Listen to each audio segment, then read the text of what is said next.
And we are live. Welcome, folks, to a Monday morning. There was some chatter on the GP course Telegram where we're doing the first inaugurational wave of the GPT course today about Mondays and hating people that love Mondays.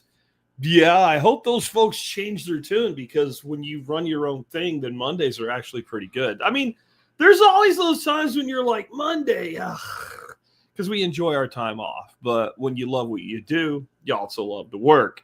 And we're going to talk about how to get there today with the concept of the seductive lie of a great idea. And this has always been one of kind of my laws of life when I talk about it. And I am working on the second book in the series, Laws of Life 2. And I was working on the chapter on this subject this weekend and decided it would make a good show. So the chapter's not even finished, but we're going to do an episode on it anyway. And I want to explain what I mean by about the seductive lie of a great idea. And I want you to let that word sink in, seductive. And so think of whatever would be seductive to you, whether it's a really beautiful woman or a piece of cheesecake or whatever, like just seductive.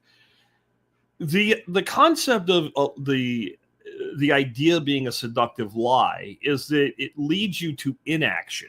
And you're going to hear about something I call life cancer today, where you have this little thing that recurs over and over and over, and it destroys your potential, which is what cancer does to the body. It destroys the body's potential. It's usually not a very fast-moving thing. Even when it seems like it's fast-moving, it's only because, well, we didn't find it until it already progressed. If we knew when it started, very long, slow process that eats you from the inside.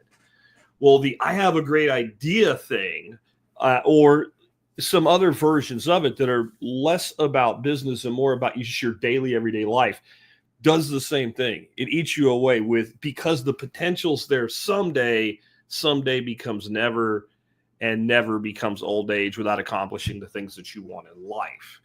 And we're going to dig into it pretty hard today, and we're going to get pretty, brutal at some points. I had a guy on X when I posted the subject say, I'm looking forward to this. I got this great thing I want to accomplish, but I honestly need an ass kicking to get it started and to get it done. The first thing you needed to get it done is get it started, right? So what I told him, though, is you'll have a 2-5-11 by the end of this episode. What's a 2-5-11? I used to tell this to my kid when I was telling him to do something when he was a young guy, about my grandson's age now, like 13, 14, when they don't want to do anything.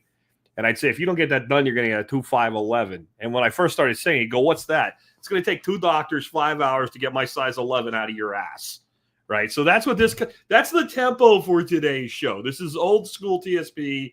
Like, we might as well almost be back to Jack Spirko in the Jetta yelling at you while he's weaving in and out of traffic. That's the kind of show we're going to have today. But it's all for the intent of motivating you to make things happen in your life. And I want to say something out of the gate here today. If you're the kind of person that you have this idea to build a business, this show is for you.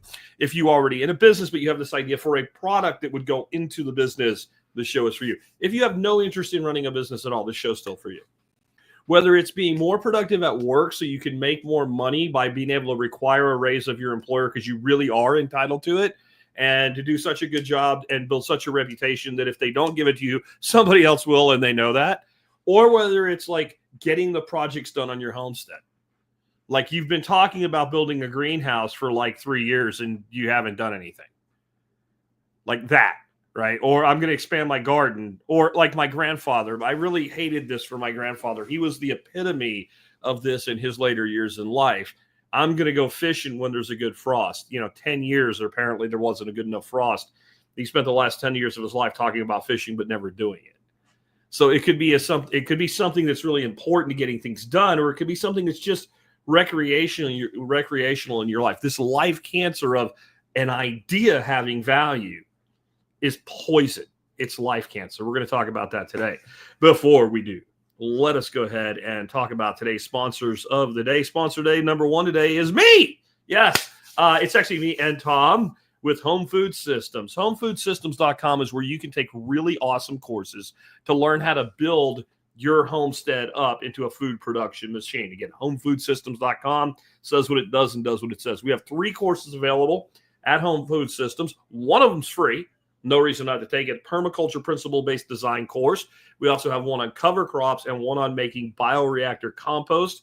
Billy Bond, who spent a lot of money on his education and a lot of money on his son's education, took both my bioreactor compost course and my cover crop course, and said in both of those courses, he learned more of practical value than a soils course that he paid over $4,000 for. You could take both of those courses for $120 and still take the other one for free. You get 3 courses for $120.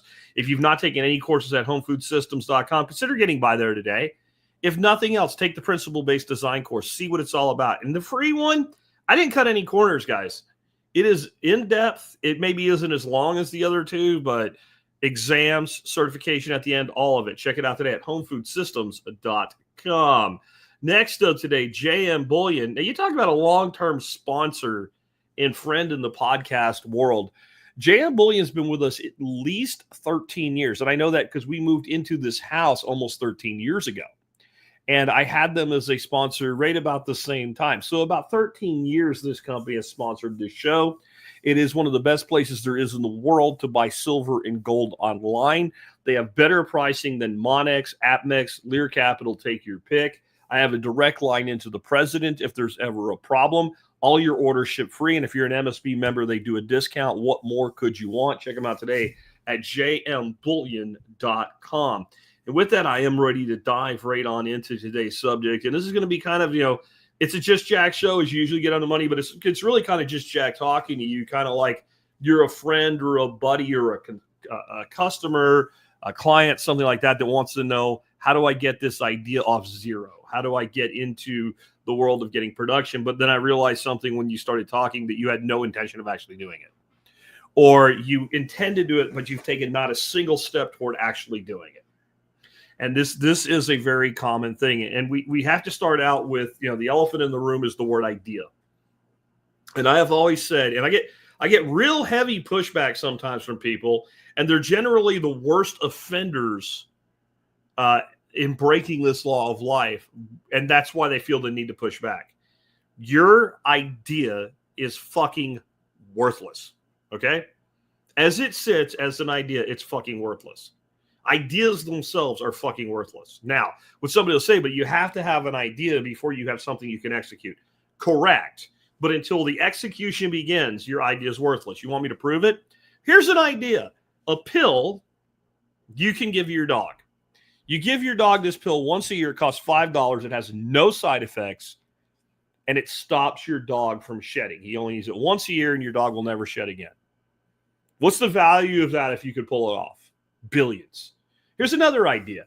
A car battery that will last 25 years without ever having any maintenance or recharge necessary, no matter the weather conditions, and you can produce it for $5 a battery and sell it for $50. Okay, what's the value of that? Hundreds of billions of dollars, because that would translate into batteries for freaking electric cars that would last longer than the life of the vehicle itself, right? So those are two wonderful ideas. How about a technology that allows your vehicle to levitate off the ground and fly to your friend's house with no real modification? You get a little box about the size of a, like a thumb drive for a computer. You plug it into your car and it turns into a levitation device, right? Now, what you're going to say is, Jack, those are all stupid because we don't have anywhere near the technology capable of doing it. We may never will. Yeah, but they're ideas. The reason I'm going to the extreme with this is because that shows you right there the idea itself doesn't mean anything. And it never did. Ideas are worse than worthless. They're actually a negative, if that's all they are and all they're going to be. I literally have to push ideas out of my fucking head on a daily basis. One of the reasons I give away so many ideas on this show is because ideas with action can be very valuable. You have to put the two things together. You have a car but no gas. It's fucking a paperweight. To put gas in the car, then it can go somewhere. You have a gun and no ammunition, it's a fucking paperweight. It's an expensive barter item. It's a very expensive club. It's a good way to get shot if somebody thinks you have bullets in it, you point at them and you don't, and they have a gun and they have bullets in theirs. But by itself, it's just fucking useless, right? It has to have the other piece to go with it. An idea without action is useless. And so I'll give those ideas away because with an audience this size, somebody out there might grab on and do something with it. And so why don't you do something with it? Why don't you follow your own advice? I am following my advice. The things that I act on are things like this podcast, other things that interest me that feed into this podcast. So when I get an idea, like you could cobble these three things together and build a service business out of it, I know full well I'm not going to do it. It's not life cancer for me because I don't sit around saying one day, man, that's when it's life cancer. I don't ever think I'm going to do the thing that I came up with because it's not my core business. See, I already did this years ago. I did this before you ever heard my name, most of you. There's a few of you that actually knew who I was before the show, and they're still around, and that's really humbling. But most of the people that know me from the podcast have no knowledge of me other than what's publicly available to my life prior to June 20th, 2008. You know me from that point forward. By the time I did that, I'd already done this. I'd already built multiple companies. I'd already built multiple products. I've already done multiple things. And in that, I learned the successful people say no frequently. And that'll feed into kind of my next thing with people pitching me with their freaking ideas. But the reality is ideas are so limitless, so infinite, that a person who has a lot of ideas, like myself, we nearly need to push ideas out of our head so they don't get in the way as clutter to the few that we actually have the time and the resources and the money to execute on. So when people tell me, well, I have 10 ideas and they can all crush it, fucking take them, put them on a wall, throw a dart blindfolded, whichever one the dart comes closest to do that if you mean what you're saying. Right? Because you're not going to do 10 simultaneously. You're not going to do 2 simultaneously. So pick one and prove it. And if it fails, then take what you learned from that one and pick another one and go do that one. Because the idea itself is useless. And in fact, it's worse than useless. It can be clutter. And I get this all the time. I get it a lot less now than I did, let's say, 10 years ago, because I've beat up on people for it so much. People are like, I don't want to send jack shit about an idea anymore. But new people show up at least once or twice a week. I have this really great idea. And I'm going to tell you that the second I read the word idea in your email, unless I really know you and there's some sort of back and forth already going on between us, fucking delete, right? Delete. Like, because what it means when you tell me you have an idea is you haven't done a fucking thing. You haven't done the square root of fuck all to actually execute the idea yet. And it's amazing what people will ask for. Sometimes it's like, I'd like to come on the show and talk about my idea. Well, great. Go do your idea. At least get it started. At least have some sort of prototype or framework or working system or something actually that does something other than just, I have an idea and we can talk about that. You can fill out a guest form and pitch me on your thing versus your idea. Because I'm not, well, I want to get you on so I can get somebody else to help. No. You've done nothing. You haven't even made a crude prototype. Piss off for now. It's not like I don't like you. I just know I'm wasting my time and my energy and the number of show spots for somebody to be interviewed. That's a finite resource. We do 1 interview a week. I take a few weeks off a year. I have about 48 of those a year. That's a pretty limited quantity of interview spots, isn't it? So you don't get on just because you have an idea. Sometimes I get, will you share it on social media? Do you have something? Because I probably will. But if you want me to share your idea as, look, this guy named Chad sent me an email and he has an idea. Probably not.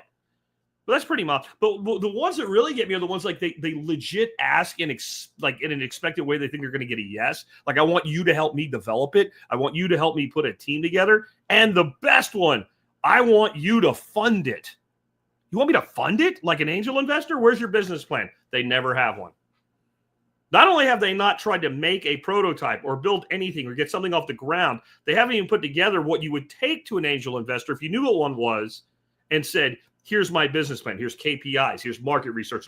The thing is, that wouldn't work on me either. The reason I ask you for one is so you'll shut up and go away.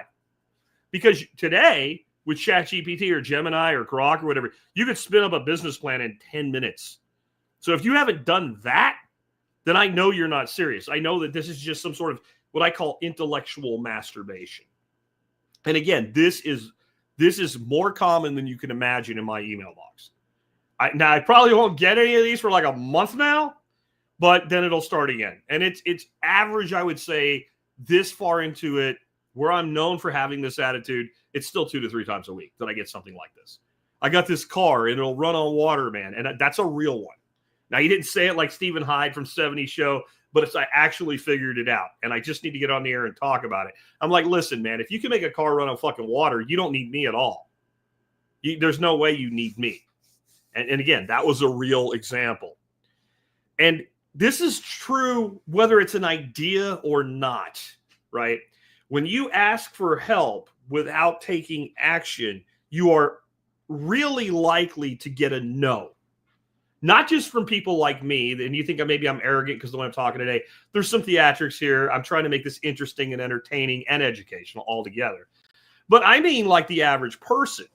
I mean, I can think of a story Joel Salatin told many, many years ago, before anybody knew who he was, when he was just a farmer, before he was writing books and doing speaking engagements for $6,500 a pop. When the only people that knew him were like in his local market, but they were buying food from him.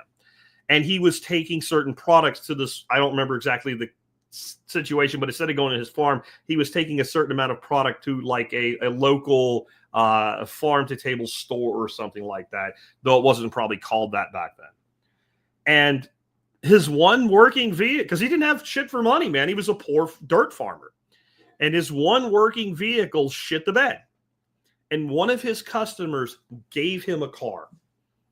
It wasn't a great car. It was actually a Cadillac, but it had seen better days, is the way he put it. But they just said, here, I don't want you to go away. Now, that wasn't a guy, posting on Nextdoor, my car broke down. Will somebody give me a car? He was trying. And the people that saw him trying wanted to help him. When I first got to Texas back in 1993, my little piece of shit car blew the timing belt on 635 LBJ freeway, going slightly uphill right at rush hour. If you're from the area, you know how bad that is. If you're not from the area, think of the biggest city you know well and think of the one place you really wouldn't want that to happen. That's where I was at. I got out of my car. I'm pushing it. Not a lot uphill, but a little bit uphill. It's a Mustang too. It's not that big. But I'm still, and people are blowing the horn at me like, speed up. What am I going to do? Break into a sprint? Well, it only took, like, I was pissed. I'm like, Texas sucks. I can't believe people, but it took a couple seconds before somebody pulled up behind me with a truck and said, get in, I'll push you, and push me off the road. Now, if I was standing in the middle of the road, my thumb in my ass, instead of trying to do something about it, that guy probably would have drove right by. And I could give you, I'm not going to keep going, but I could give you 100 examples like that, either in my life or the lives of others, where I've seen when somebody's trying, sometimes they don't even ask for help. They don't even ask for assistance. People show up. This microphone way over here, this is like the one I use for the other computer. This microphone was given to me by a listener many years ago when I first started doing the show at home. And I really wasn't really sure what mic to get first. I'd gone from using a little portable recorder to recording on a machine, right? And I was like fiddling around with trying to find a decent mic without like investing, tens of thousands of dollars in a full studio. I just wanted a good plug-in mic. Guys, like, I know the mic for you. I got one. I'm not using it. Just mailed it to me, unsolicited, right? Because I was doing something, because it was action. Action breeds support. Nothing creates success like success, right? When you have a little success, it's easier to get more. And when you get more, it's easier to get more. But when you take the idea to someone, you pitch someone an idea, like, especially if you're actually going to go try to pitch like an angel investor or a venture capitalist or something, they don't invest in ideas. They invest in products and people. And if the person is worth the investment, they've done something before they pitch the idea. I'm sorry, that's just the way that it is. I don't get a lot of the whole, like, here's our business plan, VC type pitch anymore, because I'm almost impossible to get to that way at this point, right? But when I worked with Neil for about 6 years, we had somebody come to us like that. I mean, literally one of the companies, that was kind of its purpose, at least in some ways. So we had somebody once a week coming in to pitch us on something, and 95% of them were worse than the worst person you've ever seen on a show like Shark Tank. As soon as they would do this presentation, it all sounded wonderful, but as soon as you would ask the most basic questions, they just fall apart. They had no idea. they'd say their market size is estimated at, $8 billion or whatever. Well, where'd you get that number? Oh, that's from the Bureau of Labor. Okay, whatever. Yeah. What's your market potential? What? Or when they were asking for $100,000, you say, so you're valuing your company based on the equity you want to give up in it at $2 million. What? I didn't say that. Well, yeah, you did. You priced 10% of your company at this much money, and therefore 100% of your company's worth that much. They had no idea. And these are people with degrees. I mean, they had good business plans, but no product, no focus, no execution. And every single one of them, Neil and I would just look at each other and go, nope, bye. There's no group of sharks here. There's just two guys listening to you going, no, we're not putting our money in this. We're not putting our effort in this. This is reality. And it's the same whether you're talking to a podcast or you're trying to get some traction on a product with, or you're talking to a VC or an angel investor. It's the same attitude. Like, what have you done? You're not coming on my podcast to talk about your idea. You're going to come on my podcast if I let you on to talk about what you're doing. If you don't have something you can point to, you haven't done anything. I mean, my 14-year-old grandson will come up with an idea, and in 2 hours, he's got a prototype. Sometimes it's a clunky piece of shit. Sometimes it actually works. But if he can do it, I expect that you can do it before you ask for a favor from somebody. I had a solid idea once that fits us, and I've had more than my fair share of these ideas I never did anything with. This was actually a pretty good one, though. And the thing is, I didn't become idea guy at the time. Like, one day, man, I'm going to do this and I'm going to be rich type of thing. No, it was just more a passing idea, and I really had no way to get enough traction to it. I was young. I'm talking like 22, I want to say, at the oldest when this happened. Could have been 23. But if I was just 23. I had moved here to Texas after getting out of the Army. And a friend of mine named Brad, who I served in the Army with, had bought a Ford Ranger pickup when he got out himself. He got out a few months before me, said, hey, come on down here. I need a roommate type of thing, just Army buds. And somewhere in all that, he comes home one day and he is pissed.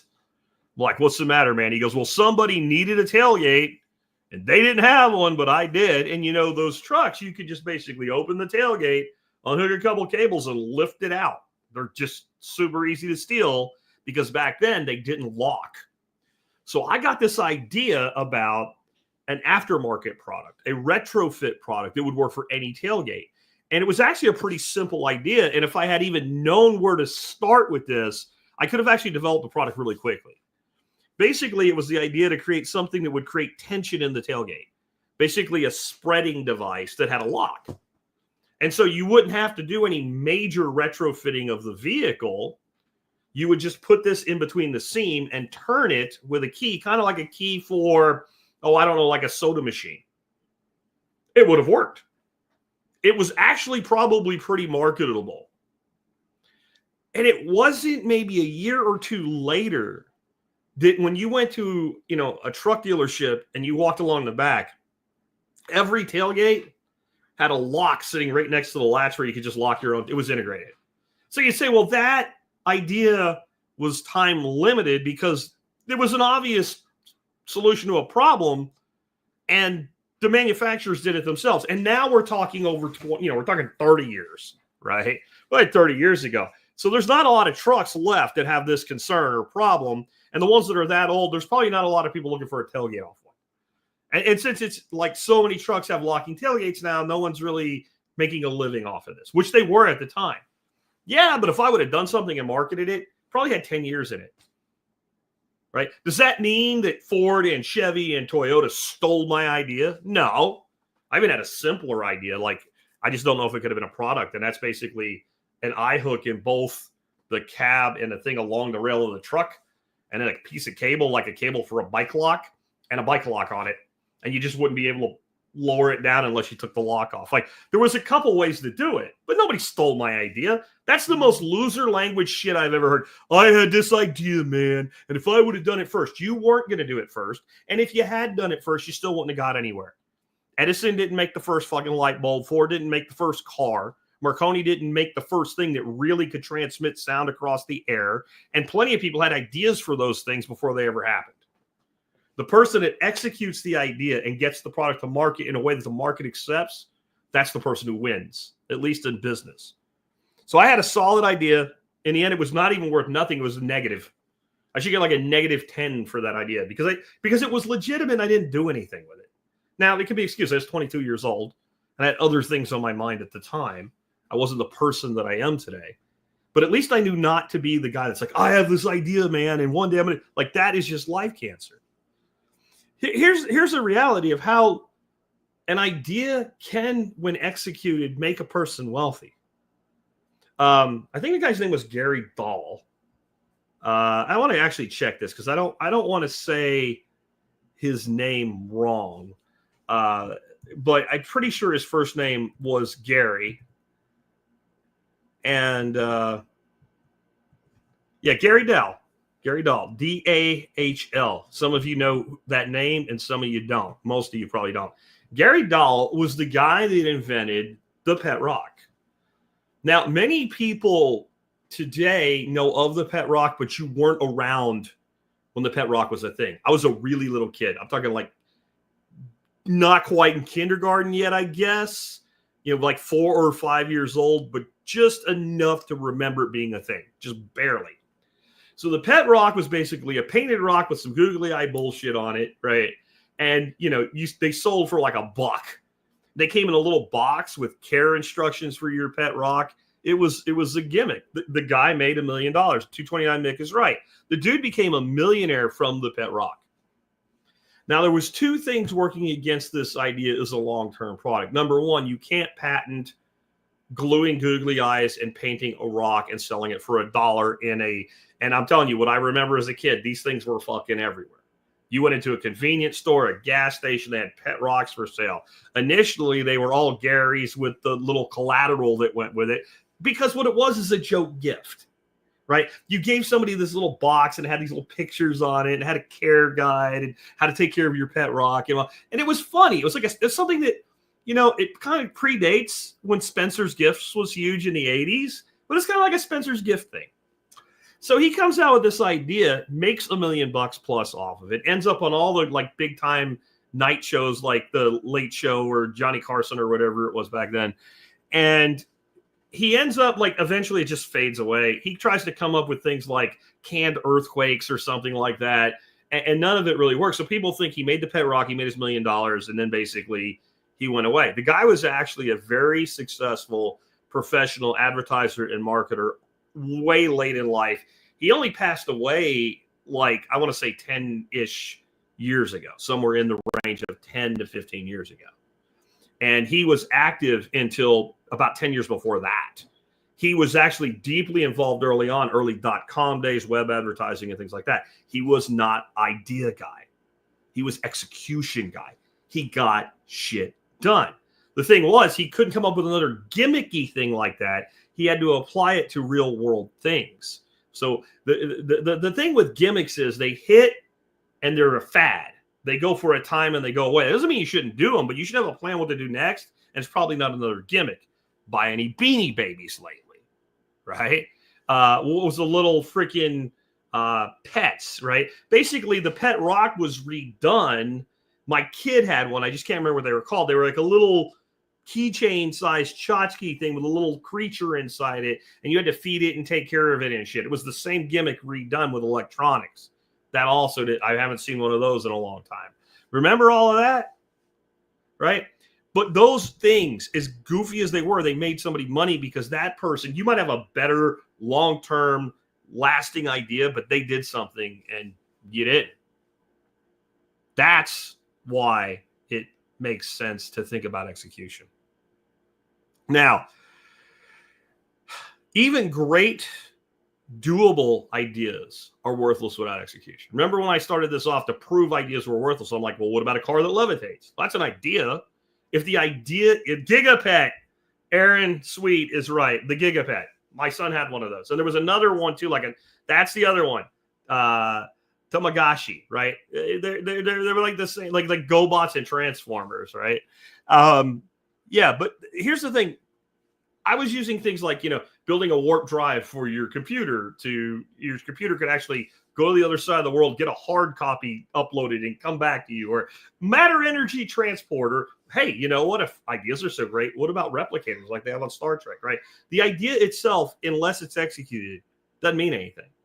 And the reason I went to these extreme ideas is because if the greatest idea in the world doesn't matter because we can't do it, then your idea that can be done doesn't matter because you didn't do it. It won't matter. It's not going to matter until you or somebody else does it. And odds are most good, doable ideas fit into two categories. One, there's an awful lot of people already thinking about doing it. But if you get there first, you can have some first mover advantage, and that's very valuable. But more often the case, somebody's already doing it. You just don't know about it. Here's another example. Like, so you really want me to delete your fucking email at warp speed? Send me an email that says, I have this really great idea, Jack, but before I tell you what it is, I need you to sign a non-disclosure agreement. Delete, gone. Like, I can't be bothered with you. Now, if you tell me I have an existing system in place, I have customers, and I want your thoughts on this. I think it can be really valuable, and we already have something going on. And if you want to know more, I need you to sign an NDA. Well, maybe if I'm interested. I'm probably not, but maybe. But when you have an idea and I need an NDA, no, get out of here. The last time I signed an NDA, I was between moving from Pennsylvania back here to Texas. After I quit working for Fluke Networks. And I did some like freelance consulting in that period. And this guy that I knew through a leads group comes to me and he wants me to sign an NDA. And I'm like, fine, whatever, like you're right here. Like I'm not sitting in a computer and I'm gonna have to go through all this bullshit. Like, okay, I'll sign it. And then you can tell me about your crap. So I do. And he tells me about his idea. And he had a business plan, right? He had not laid down a line of code nor found a person to lay down a line of code. It was just a concept. Here was the concept. Now, this is, to be fair to the guy, a long time ago. This would have been about 2003, okay? So not quite, what 22 years ago, I guess it'd be about what it was. His idea was a website to shop for apartments, but the website wasn't just going to help you find an apartment. It's going to tell you about the amenities, the community, the things nearby, etc. And of course, there's 100 sites like that today, like apartments.com. But he tells me about this, and while he's telling me about it, we're at this function where there's, even back then they had this thing called Wi-Fi. So I've got my laptop out and I'm checking to see, like, does this exist? And I find a few companies already doing it. And the one that was already like first mover, heavy advantage, highly developed is Apartment Finder, right? Which is now apartmentfinder.com. And Apartment Finder's been in business since like the early 80s. And so they were already in this business. So when the internet came, they just put the model online. So I'm like, you asked me to sign an NDA so that no one would give away your idea, right? And your idea is here's, and when I turned the computer around and when I showed him the website, his whole face sunk. All the color went out of his face. He really thought he had come up with something that no one else had ever even thought of. And he was going to get rich because he came up with an idea. Now, the thing is, that man, if he was a serious business person, should have been overjoyed that there was a competitor already in place. When you have a competitor in a space, you know what you have? A market. When you say I have no competitors in my idea space, right? Well, then, maybe if you really do have an earth-changing idea, a society-shifting idea, and you really can execute it, then maybe you have the ultimate first mover advantage in being the actual first person, right? Like maybe you have that. But mostly what you probably have is, I guarantee you other people have thought about this and fucked around with it, and there's just not a market for it. And unless you're going to be able to build a market that doesn't exist, you're actually better off competing in an existing space, just being one of a few fish instead of being one of 1,000 fish. That's how first mover market. So usually the idea the person has either already exists and somebody's already doing it, or plenty of people have thought about it and there either is not enough market to get it done or there's a techno hurdle that for now is preventing it from getting done. And the only way that you're going to get money from someone to cross that technical bridge, right, is to have done something first. You notice one of the things they ask in that show, Shark Tank, how much of your money have you put in to your business? And when the answer is 0, it's like a wah-wah and you're done. Doesn't even matter if it's a good business or a good idea. Like, so I have someone in front of me that has so little faith in their own attempt to execute something, they won't put any of their own money in. Yeah, no, not doing it. Because you want me to put my money in, but you won't put your money in. And if you haven't at least put the time into development, and you want my money and my time, and you've contributed neither, you're going to do it once I give you money. And that usually means in most of these proposals just saying that you plan on paying yourself a salary while you work on it out of my money. That's not why investors, they don't invest money so you to pay a salary to yourself. They might invest money for you to pay a salary to a developer or an engineer or something, but not for you. You're the founder. You're supposed to suffer. You're supposed to get in the trench with me if I'm the investor. If you're not willing to do that, I'm not, and no good investor is going to be investing. But the good, doable idea that is not acted on is actually worse than the idea of I'm going to make a levitation device. Because in your heart, no, you're not. Like, I'll give you another example of something that nobody ever built, but somebody built something like it, like just a few years later. I want to take you back to about, let's say, 1983, 84. If you were around back then, if you were a kid in school like I was, you know what I'm about to say is absolute fact. Every boy, girls too, but especially boys, had probably two things in their life, unless the family didn't have the money for either. One was an Atari 2600 game system at home. Like every freaking, and if you didn't have one, your friend did. And whoever had it, that's where all the friends went to play video games. River Raid, Pac-Man, Space Invaders, all that shit. Galaga, right? Everybody had that, right? And the other thing all the boys had was a Casio fucking watch with a calculator built into it. So we thought that was a fucking computer. And for the time, it kind of was, right? And of course, the teacher would always take the Casio away when the math quiz came out, right? But we had those two things. So you're talking about 4th, 5th grade kids here, right? Immediately think, you know what we need? We need a watch you can play video games on with little cartridges like the Atari. That was our idea. And we all thought we were geniuses for coming up with this idea. About 5 years later, I think it was 1989, Nintendo came out with the Game Boy, which was like the first really small, portable, cartridge-based, change your game video game. Up until then, we had like the thing where you squirt water and try to get the rings to hook on the pins. That was this handheld video game, right? There's no video. If you don't get it, I'm sorry, you're too young. But we didn't have anything like that. And then Nintendo came out with the Game Boy, and I think Tetris was like the first big game on it. And like we all looked at it because by then we're like in high school. We're like juniors and seniors in high school going, what the fuck? They took our idea. Well, I can forgive that in a 16, 17-year-old kid, not a grown-ass man, right? The idea didn't matter. Now, the idea that we had was undoable because nobody's done it yet, and it would be really stupid to play a video game on a watch that size with cartridges. But the idea by scaling it up just a little bit and making it still portable, pocket size was totally doable. None of us kids would have had the technology and capability to actually build that product. So when you have the idea, you also need to look, is the idea reasonable for me in my situation to at least get started? Because I'll tell you how you can get money.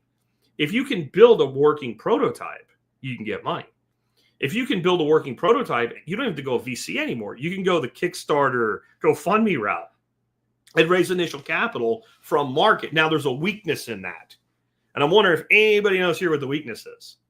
Well, the weakness is when I go to you, like let's say I go to Liberty Garden and Art by Lee Murphy and Jim S., who are all in the chat. They're just the most recent 3 comments. That's why I'm pulling their names out. And they were like a group of sharks, venture capitalists. And I go to them and I make a pitch and I say, this is what I've done. This is where I'm at, etc. And they say, we'll give you $1 million. We'll each give you $333,000 in change each. And we'll give you $1 million for 20% of your company and take the money and build the thing. I get to capitalize all that as an investment and I pay no tax on it. I don't pay any tax on it. When you take money in from like a GoFundMe, yes, you can deduct your production costs and everything from the final delivery, but you have to be really careful. Let's say you launch your GoFundMe in November and you get all your money by December. And you don't actually go into operations until January, February and start shipping product. Then all of your cost is in a different tax year than your expense, your revenue. And you're paying 100% tax on that. That can be a really bad thing. I've learned that the hard way over the years too. Okay, because I've not with GoFundMe, but I've made mistakes like that of bringing in revenue with fundraising that wasn't really investor fundraising, but pre-sales, and not having the expenses to offset them. That really sucks. So there's a weakness there, but if you know it, you can build to it. So there's never been a better time, but no one's going to really invest in you until you can show them that you've done something. You can't even get on Kickstarter with an idea. You have to have something. If it's a physical product, you have to have a prototype, or they will not approve the campaign, nor should they. But I want to move on to something else, because up to this point, you may have gotten the inference or the belief that this only applies to like entrepreneurs, business people, or at least in your profession, right? An engineer working for a company, this could apply to you the way we've been talking about it. But most people don't realize that this is just a version of, I'll do it next week, I'll do it tomorrow, I'll do it next month, I'll do it next year. That's all it really is. And it's life cancer. And it's critical, therefore, for everybody. And it's really critical for the entrepreneur, even in this other way that I'm going to explain it. Okay, where it becomes life cancer. Saying I'm going to and never doing it, or not doing it when you expend more effort talking about doing a thing that it actually takes to do the thing. This is a terrible pattern to set in your life. And once you set the pattern, it will permeate everything. That's the person that says, like, going to this level. I think I'm going to get up and I'm going to go to the refrigerator and make a sandwich. And 20 minutes later, there is no sandwich, but they're telling you they're going to do it again. Right. And I've actually met people like this. Okay. Some of them are actually kind of close to me that do this type of stuff. Right. I'm going to mow their lawn. Right. And here's the thing. When you tell me that, assuming I care about the thing you're going to do anyway, I no longer care about the thing. Let's assume that we somehow work together. Right. And I'm going to take care of finishing the report on XYZ. Right. And we're both employees. You tell me that. Okay, great. You know what I'm going to think about that again? Never. Assuming I think you meant it when you said it, why would I even fucking think about it again? Whether I work with you and we're both responsible for it, but you've said I'm taking care of this, you take care of that. I'm done. I'm not worried about that. You said you were going to do it. If I'm your boss, I assume it will be done by the time you said so, because you told me voluntarily you were going to do it. And so when I was running companies, if you told me the next day you were going to do something, you told me you were going to do the day before, especially when I never asked, you're getting real close to out the fucking door, Jack. I mean, serious. You're getting real close to being fired, because I don't have time for that shit. And this permeates your life. And you might think it's a little fucking thing, but let me explain how it compounds. And I want to explain it with something, kind of take this thing and then put it in reverse to where this can be a positive and it becomes a negative. And so in search engine marketing, which is where you take a website or an individual page on a website, you say, I want to get this page to rank for 2 or 3 terms that people search for on Google. Of course, that's a dying market, but it's been the market for 25 years. That's called search engine optimization. And if you're trying to sell something like, let's say, cell phones, right, then cell phone would be an obvious target. And there's 2.5 million searches a year for cell phone. And so it's a highly competitive niche with a ton of traffic if you pull it off. And then there'll be other terms that it'll be less and less, but there's still a lot.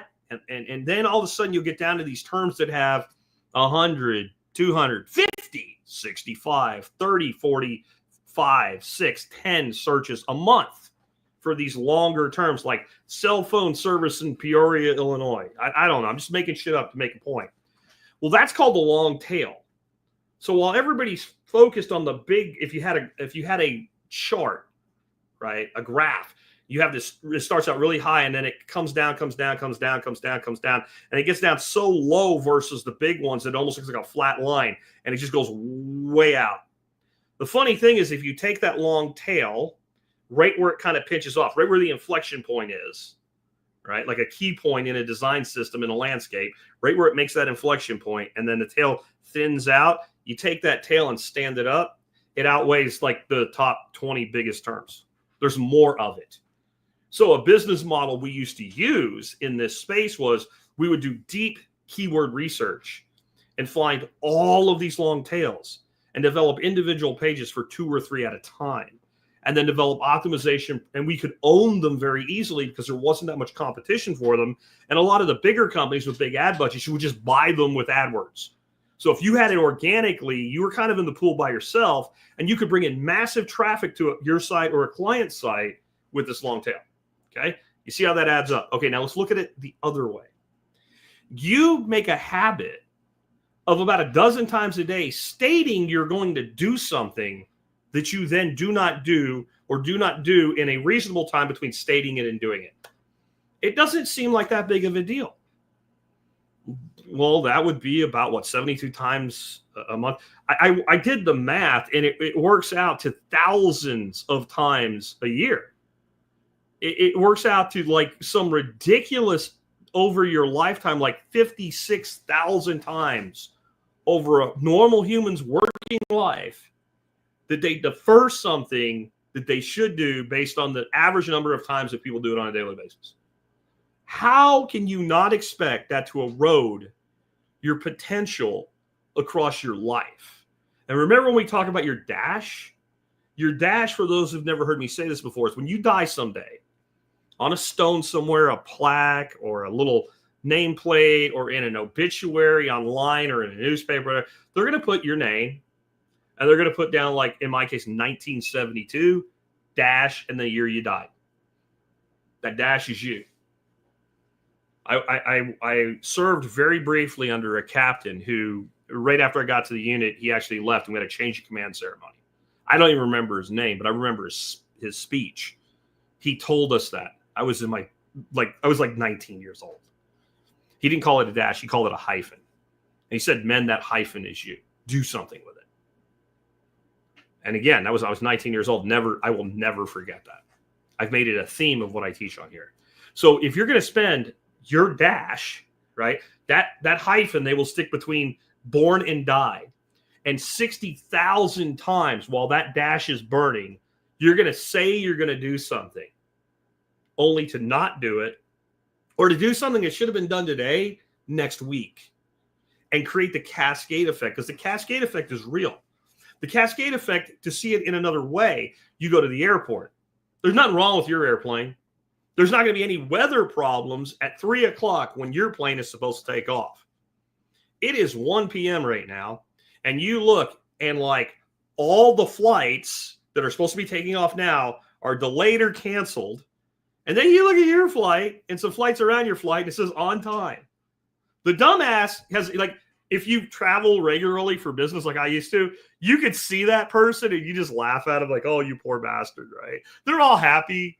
"Oh, look, my flight." No, it's not, because what's going to happen is they just, the cancellations and delays have just started, and the cascade hasn't come yet, because all of these planes have to get off the ground today. So they're going to start pushing things out.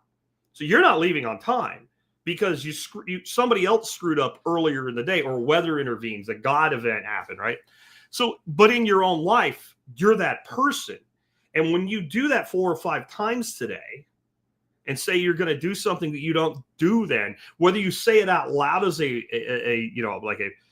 prognostication, "I am going to go make a sandwich," or you think in your head, it doesn't matter. Your mind, your mental computer takes it in the same way. And what that ends up doing is, over time, as you keep doing it, it becomes more prevalent, because your brain doesn't take your declaration that you're going to do something seriously anymore. You're now programming the computer to basically throw out commands, "I am going to." Like, the computer won't even take it seriously until you start. I don't want to pick on my wife because I'll get in fucking trouble, but I'll put it to you this way. When my wife says, "We're leaving now," until I hear keys jingling and I see her heading to the door, I don't move. And I don't do it to be mean to her. I do it to be nice to her. Because if I get up and go to that fucking door, and I go outside and I start the car, get the air conditioning going, open the gate and open the door for her, and I've done it as slow as I can, moving at old man speed, and it's been 5 minutes and that door's still closed, I become grumpy. I become impatient. I become like, "I thought we were leaving." So I just learned a long time ago that when most women say, "We're leaving now," we're not. Now, if you're at a cocktail party and somebody pissed her off, "We're leaving now." But when you're leaving the house and they have to get ready to leave, and I'm talking about like We're not going to like a fine dance or something or a fine dining experience. Like literally, I'm ready right now the way I'm dressed doing this podcast. That doesn't matter. She's going to get ready. And there's always a few more things to do after the declaration that we're going to leave. So I'm programmed that way in response to the female declaration I'm going to leave because I know it doesn't matter. And I'm not even picking on it. I get why women do it. I'm not picking on you women. I swear to God. I love my wife. I ain't picking on her, so I definitely ain't picking on you. Probably don't even know you.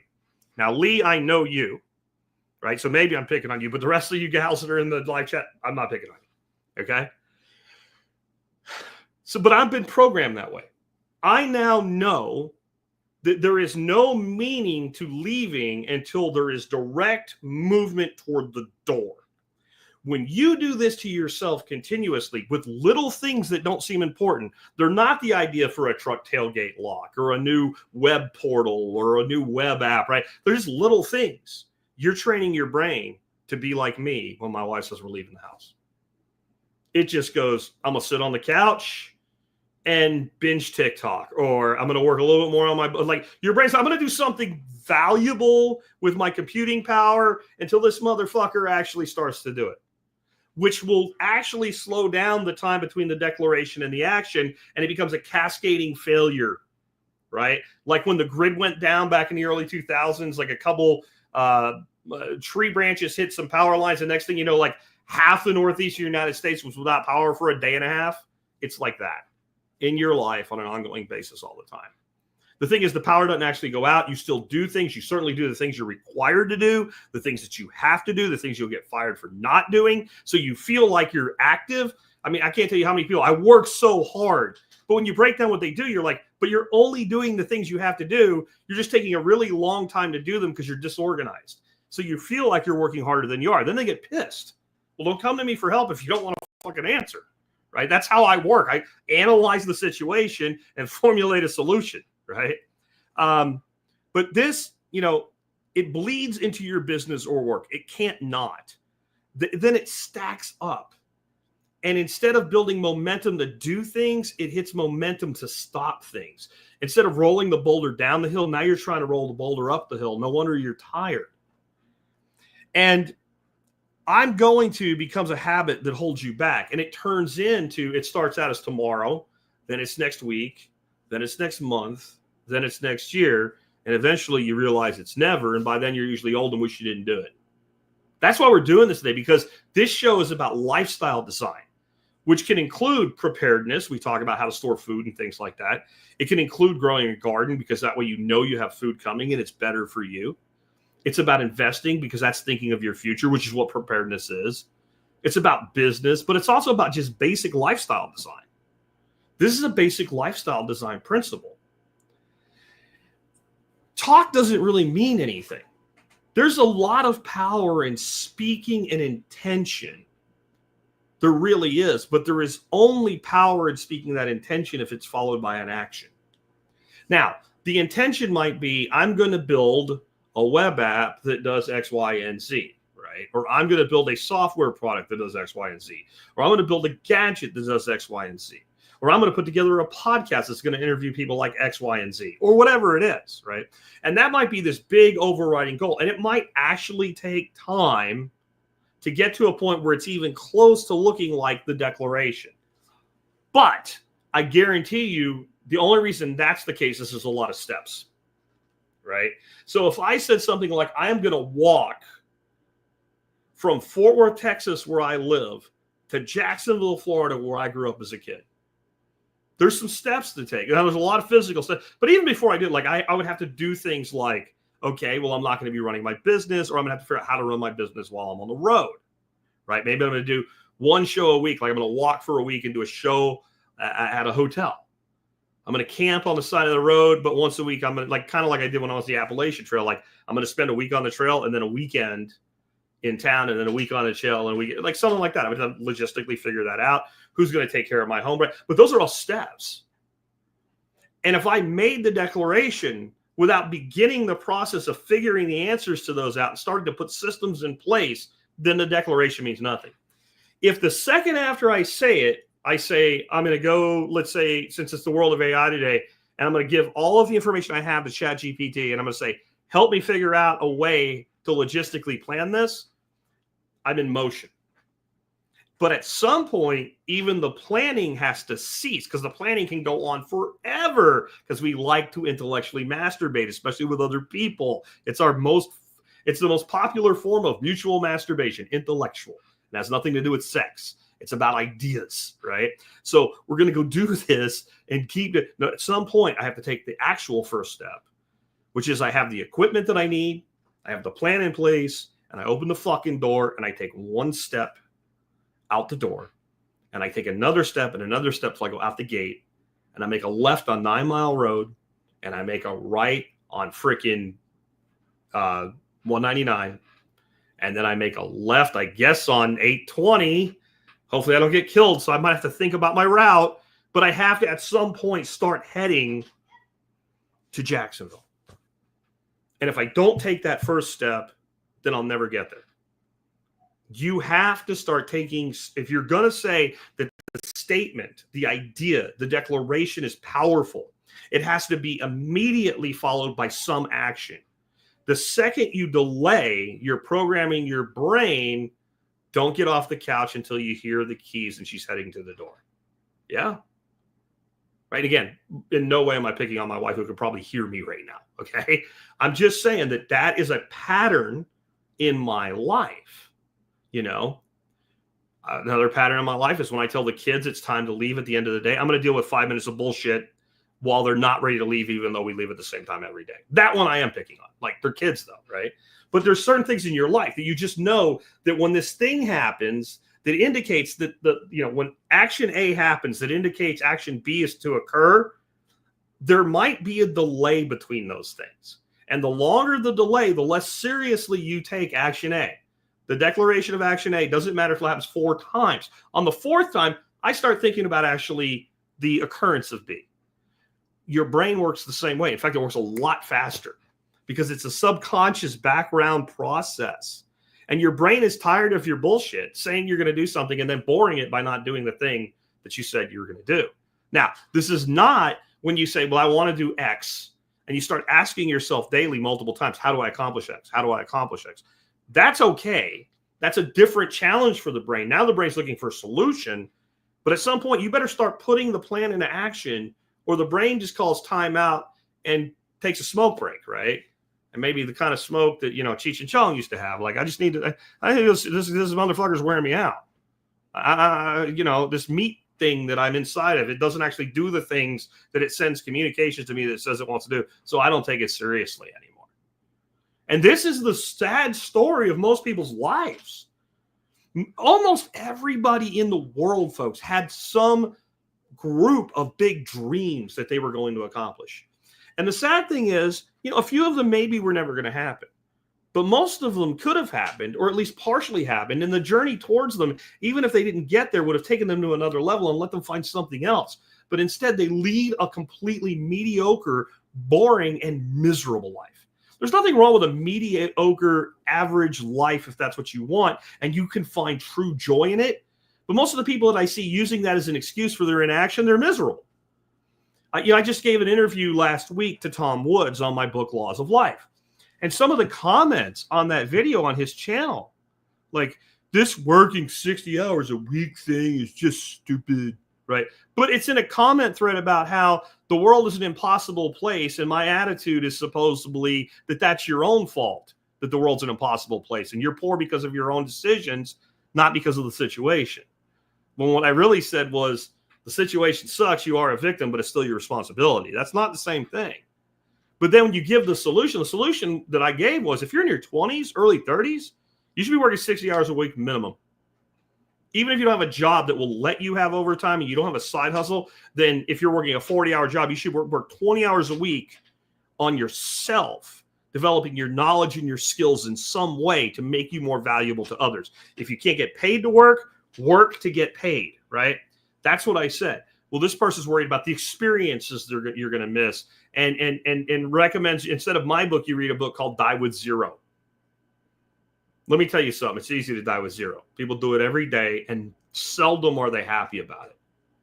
Seldom. And I know that book probably has a different angle. Like, plan out your retirement, figure out how long you're going to live, and go ahead and spend all your fucking money before you die, and leave your kids with jack shit, right? That's also short-term time preference thinking, right? And you notice that like that thinking has become more prevalent as we have less and less children and less people with children, and therefore less and less people with grandchildren.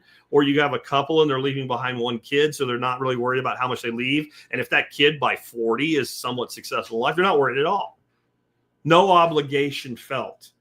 And this is why we vote for things, by the way, that give us something now, because we're not worried about 40 years from now, because fuck it, I'll be dead. We have shortened the time preference into the microwave era with a microwave mindset about being happy now. And then we wonder why we're sick and miserable and unhappy. If you gave somebody, let's say you had a kid, but they were old enough to look after themselves, like 17, right? And you and your wife or you and your husband were going to go on vacation for like 4 days and leave them at home and hope they don't have a Ferris Bueller type party or something like that, right? You might even think they might. So you give them some money to make sure that they, like, let's say they don't have a job yet, so you make sure they can buy groceries and shit. If they went out and spent all the money on the first day, had a party and everything was gone, and then they had to be hungry and live off, you know, I don't know, stale Doritos or whatever for the next 3 days, you'd be like, fuck it, you deserve it. And you'd think, boy, I got a lot of work to do with this young person, because they can't think 4 days ahead, let alone 4 weeks ahead, let alone 4 months ahead. But then you look around you, and most of society works this way. If you look at, like, you know, the short video sites like Instagram and TikTok that all of the Gen Zs and young millennials are making content for, it's a bitch fest about why I don't have what I want right now. And when you lay down, this is a path to get what you want, they basically say, fuck you, I'm entitled to it today. This mindset is a big part of how we got there. That the idea is the thing. Since I have this brilliant idea, and I must be a brilliant person because I have the brilliant idea, therefore I'm entitled to something even though I haven't done anything yet. And this is where I push back on the idea that you don't deserve things, right? I tell you what, I say this with a straight face, and I mean it. There's just another shoe that drops on the other side of it if you haven't heard it before. You deserve what you want. And what's funny is a lot of these people that walk around with that attitude, the second you tell them that, they're like, oh, wait, no, I don't know. Like, there is a piece of them that's human that realizes that's too much. It can't be that, and it isn't, because you deserve what you want. The other shoe is you just haven't done the work yet. And the work, depending on what you want, scales with the desire. In other words, if I want something that's a little bit, then I got to do a little bit of work to get it. If I want something like complete and total lifestyle freedom, debt freedom, the ability to travel, all the things that the youth say they want today, then the work to get that, it's a fucking lot.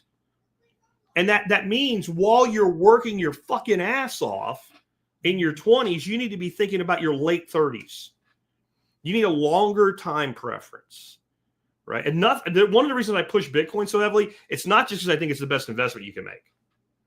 It's because if you start down that path, and I don't just mean I DCA Bitcoin every week, and I treat it like an alternate 401k. Like, that's not what I mean. You start reading books like the Fiat Standard, the Bitcoin Standard, Broken Money, etc. It will become impossible for you to maintain a short time preference. Honestly, doing the research behind Bitcoin is more important than buying it. If you do the research, you will start buying it.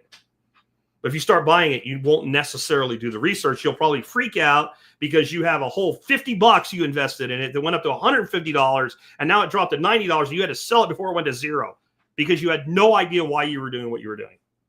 When you actually do the research on what's wrong with our monetary system, and then you switch over to what a proper managed monetary system would look like, you realize that every problem we have is about thinking about, well, how much will this company sell in this quarter? Versus, will this product this company makes be the product of choice for the next 100 years?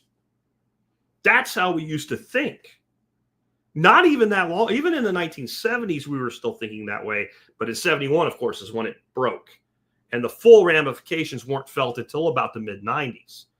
Why do you think they set the movie The Matrix in 1999? At the peak of humanity, because that's where fiat had crested with as much as you could get away with, and it's all been down fucking hill since then. You can't change fiat money, but you can change how you act and what you do, and you can stop behaving the way the fiat watch going back and forth to hypnotize you teaches you to behave. Because the thinking behind that is a road to death economically. It really is. You have to shift from thinking to doing. Thinking's important. Doing is where the rubber meets the road. That's where you start to actually test the thought. And I'm going to tell you that it's a very good thing that it's hard. It's a very good thing that it's hard. And here's what I mean by that. The market is the ultimate gatekeeper against stupidity, wasted capital, and wasted time, and wasted effort and energy. The market is the gatekeeper of that. This is why fiat money plus government is so horrible, because they destroy the gatekeeping that is the market. So what I mean by that is, if you have an idea and either it's a dumb idea that's never going to work, or it's poorly executed, then the market will reject it. And the loss will be limited to you and the people that got involved with you. And that's it. You have to fish or cut bait. It's over. Yeah? Okay.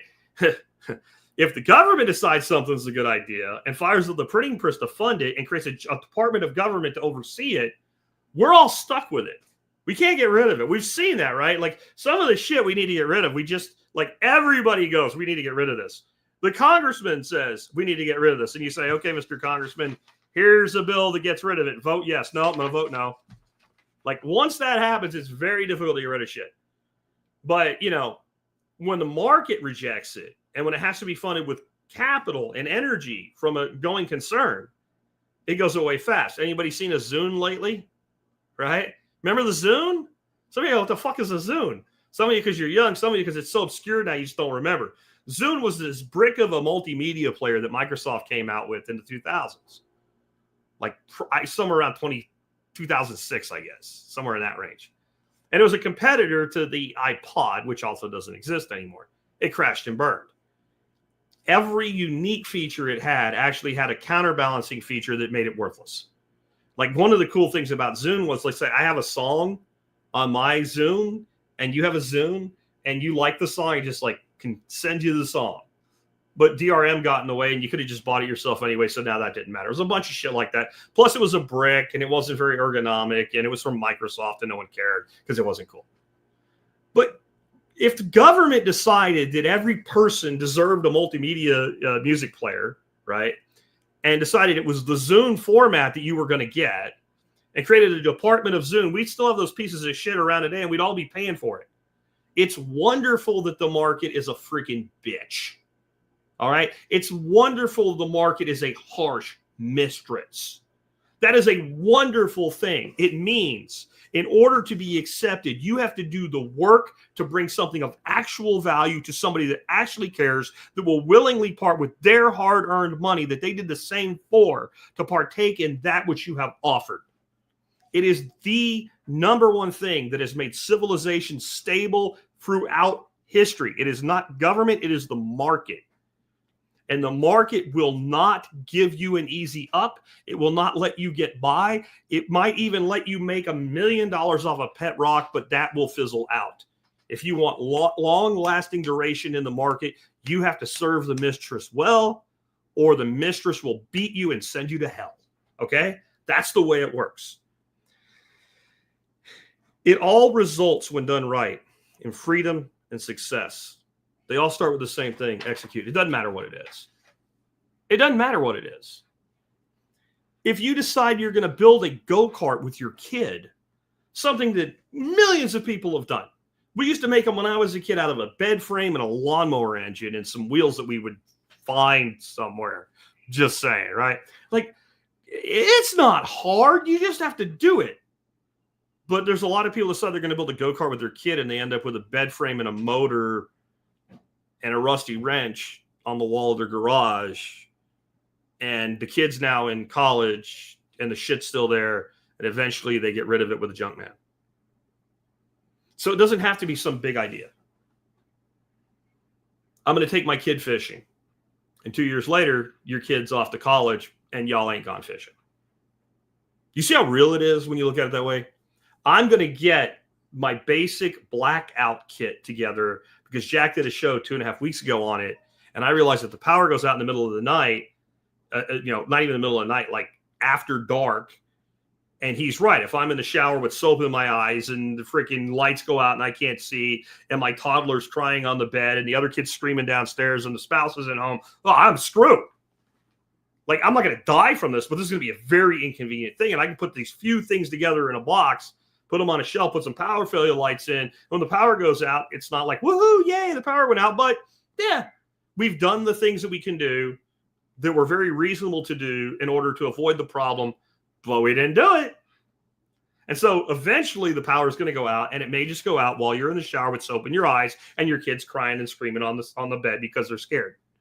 And your other kids downstairs screaming that their video game doesn't work because they haven't like, hey, we have a bigger problem in your video game right now. We need to fix this shit, right? Because you haven't had the discussion even. You haven't taken any action. Or it can be, hey, I have this really great idea for a website, and this website would do these things. Or I have this great idea for a product, and a product would do these things. And it actually is something that could change your life for the better forever, but you chose not to do it.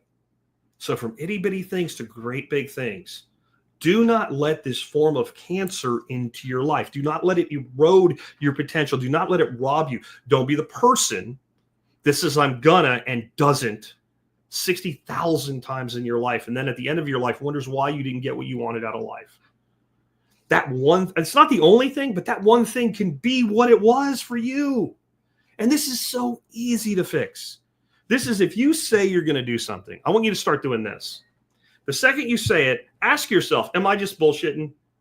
Right? Because your brain will accept that. I wasn't serious about that one, but I'm going to do this thing. And then you go do it. Your brain's like, okay, when he's serious, he means it and it's worth doing. When he's just talking, like, because sometimes we just talk to ourselves or other people, then it's okay. But if it's consistent, then the brain's like, fuck it, I'm out. I don't hear the keys in the door, then we ain't leaving yet. Right? Don't be that person. Be the person that when as soon as you say you're going to do something, you have that come to Jesus moment. Do I mean this? Right? Okay, if I mean it, how do I get there? Map out a simple timeline. Now, if it's I'm going to go make a sandwich, get up and go make your fucking sandwich. If it's I'm going to go turn the sprinklers on for the garden, get the fuck up and go do it. If it's something you can just do, in the minute you think this needs to be done now, go do it. You'd be amazed at how much shit you'll get done if you start doing that. And when you say I'm going to go do something, then you need like a filing system that says, on the way to do that, I noticed this, and fuck, I'm going to come back and do that. I'm going to do this one thing. And I ain't doing shit else until I get this one thing done. Or if it's a bigger project, you start mapping out the steps. Then you might have another come to Jesus moment where you go, I see what it takes to do this now. And I see what it's going to cost me and these other things I'm already doing. This is not worth doing for me at this point. Maybe I'm going to hand this off to somebody, give this away. Your brain also says, okay, so when this guy says he's going to do something, he's serious, he analyzes it, and then he lets me know whether it's right to do it. We figure it out together. Is this a project we want to take on? It changes everything. So that's when I talk about these spiritual laws of life, each one of them seems like something everybody knows, and it's just something, that you should do. But each one of them, just one individual actually followed, accepted as what it is, not a theory. It is a law. Because if you do it, there will be certain things that will happen. And if you don't do it, there will be some certain things that will happen. That's what makes it a law. The law of gravity is the law of gravity. It's not a theory. In that if you go up on a roof and you dangle somebody off it and the person says, but you said you'd kill me last, and you go, I lied, and you let go of them, they fall to the fucking ground and die. That's what when I say it's a law of gravity, I'm not talking as a scientist. I'm talking about, like, we know what happens when you drop shit or people, they fall. If they fall far enough, they fucking break permanently sometimes, right? These laws are like that. The person who constantly says, I'm going to have an idea and doesn't do it is going to have that permeate their whole life. Give you one more character from my past and we'll wrap up today. Like Idea Guy. Idea Guy, his cousin, maybe his twin brother, is a guy I've talked about before on the show, right? And it's not one individual person. We all know somebody like this if we're old enough anyway. Multicolor car guy. Remember multicolor car guy? If you were in the high school in the 80s, you knew multicolor. I guarantee you everyone had at least a few multicolor car guys.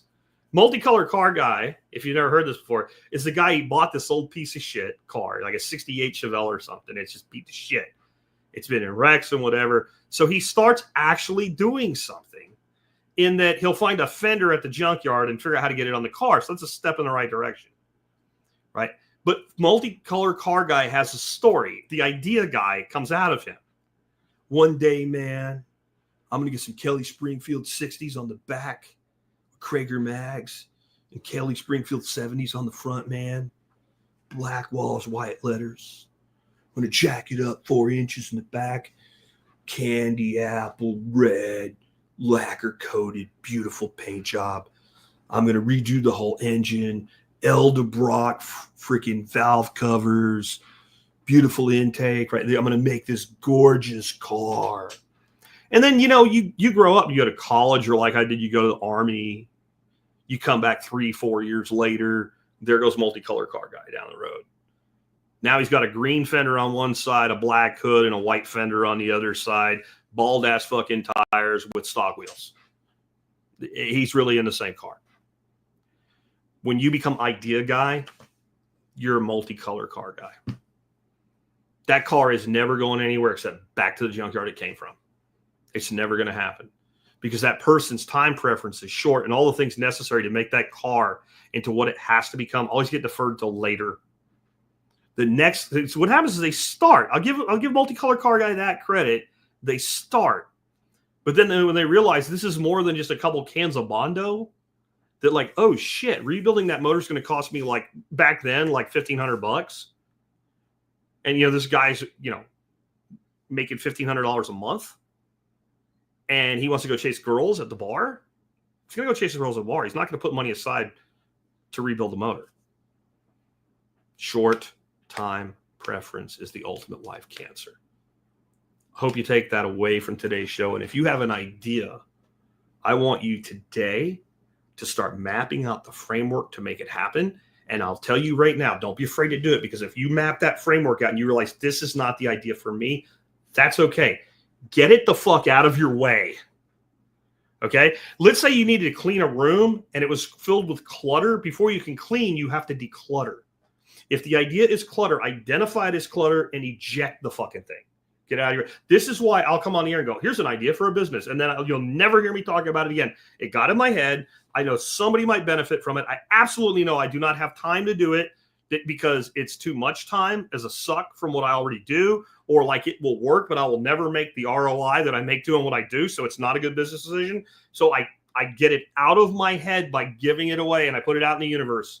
So and you know, some of you guys have run with those, and that's great. It makes me feel good.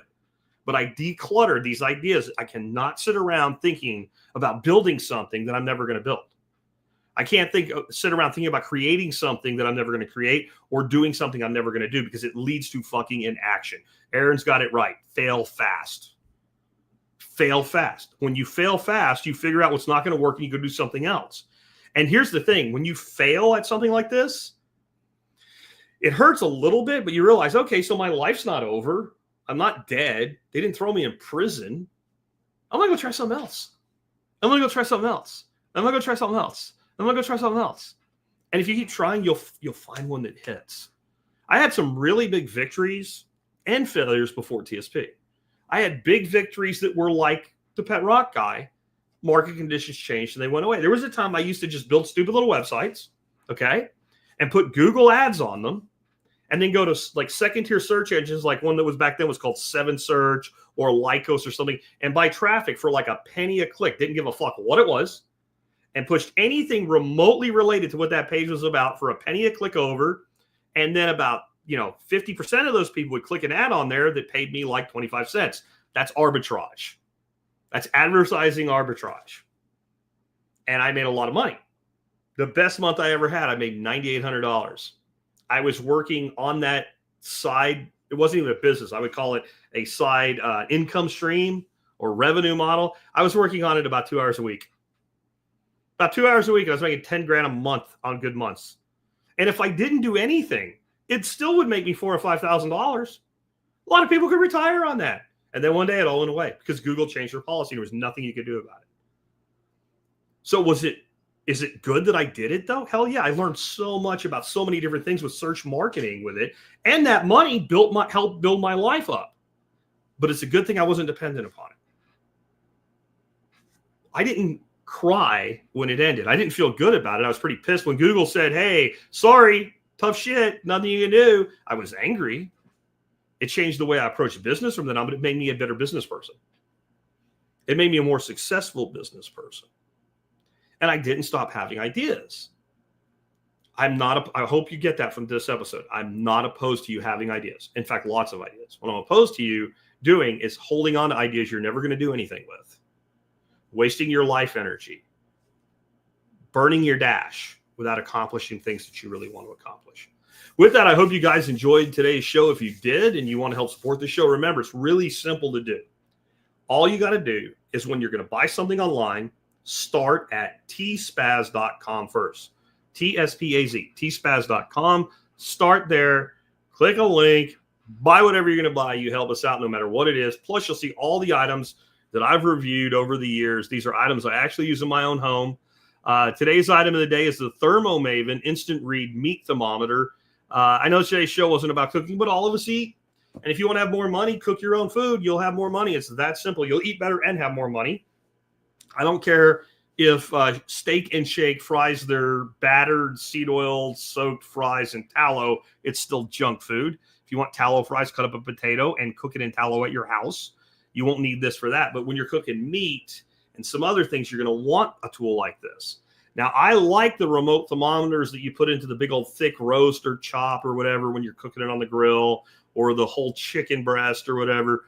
But when you're cooking a lot of different meats, let's say chicken breast filet, a thinner steak, a thinner pork chop, those big probes just don't work. You need something that you can get an instant read, i.e. an instant read thermometer. The Thermomaven does some things that make it my choice. One is it's actually fucking accurate. And yes, I've tested it. And a thermometer that isn't accurate in some ways is worse than no thermometer. You might be better off judging the meat by feel and appearance than using a thermometer that's wrong. So it's accurate. Number two, it uses a normal freaking battery. I don't remember which. It's either AA or AAA. If it's AA or AAA, I don't care because I have them on hand all the time. And when I open it up, oh yeah, it was AA, whatever. So it's an easy battery. A lot of these thermometers use like the kind of batteries you use like for an EOTech site or something like that, or a hearing aid or something. And the issue isn't that those batteries are that uncommon, because if you have things that use them, and we do, then you have them on site.